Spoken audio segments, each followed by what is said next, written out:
The management of BUA Cement is informing customers, stakeholders and the public that the price of a bag of cement is now sold at a discounted price of 3,500 Naira. In a statement, the BUA Group says the new ex-factory price will be effective from the 2nd of October 2023.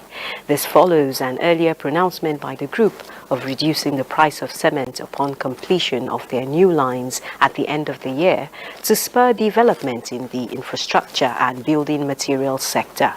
The statement adds that on completion of the new plants, cement production volume will increase to 17 million tons per annum.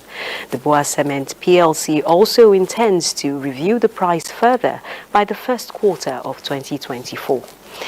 BUA Group further promises that all pending and undelivered orders paid for at the old price will be reviewed downward to reflect the new price of 3,500 Naira per bag, effective from 2nd October 2023. It further enjoins licensed dealers to ensure that end users benefit from the reduction, as the group will monitor field sales to ensure compliance.